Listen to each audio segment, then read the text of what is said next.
ምን አገባ? ዝም ብላ ትሄድ።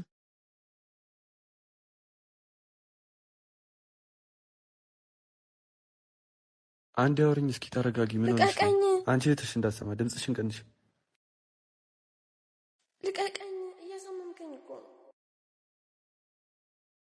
ወንድም ያለ ፍላጎቷ እያስገደድካት ነው ታውቀዋል።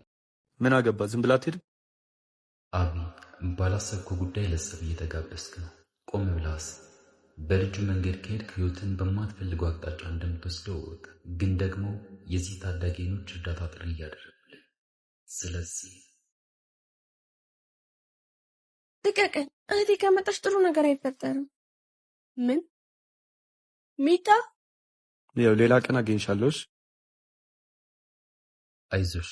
እጅሽን ጎዳሽ?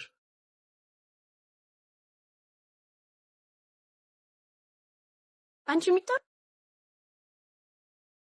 ምን እየሰራሽ ነው? ነይ ግቢ።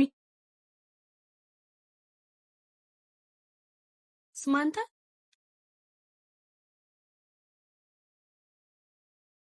ቆይ ልጆች በእናንተ ምክንያት መግቢያ መውጫ አይቶ አጋጣሚ ነው እንጂ ነው አይደለም።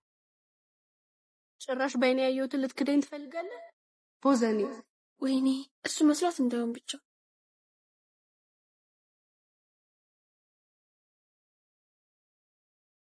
እህቴ ምን እያደረግሽ ነው? እሱ እኮ አይደለም። አረ ጭራሽ ለጥብቅና በቅተሽልኝ። እውነቴን ነው እህቴ፣ እሱ ሊያስጥለኝ ነው የመጣው። የአንቺን ድምፅ ሲሰማ ሄዶ ነው እንጂ ሲያስቸግረኝ የነበረው ያ ሁሌ ካላወራሁሽ የሚለኝ ልጅ ነው። ምን?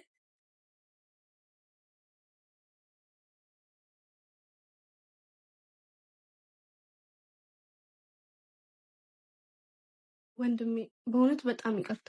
ሳላጣራበት ስሜት ተገፋፍቼ ነው እጄን ያነሳሁብህ። ችግር የለውም። ዋናው ነገር እህትሽ ሰላም መሆኗ ነው።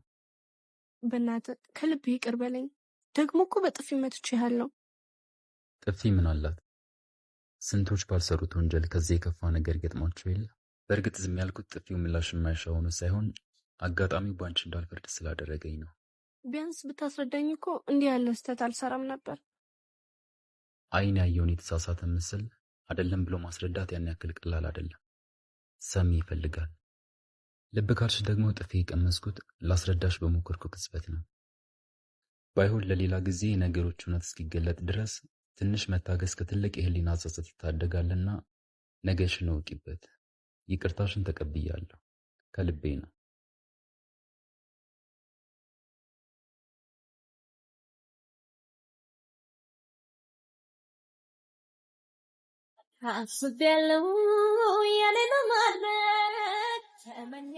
ታውቂዋለሽ ልጁ? አይ ሁሌ በዚህ ያልፍ ማርኮኛል ተሸንፍ ያለሁ ፍቅሬን ተወልኝ እንዳትመኙት ወድጄዋለሁ።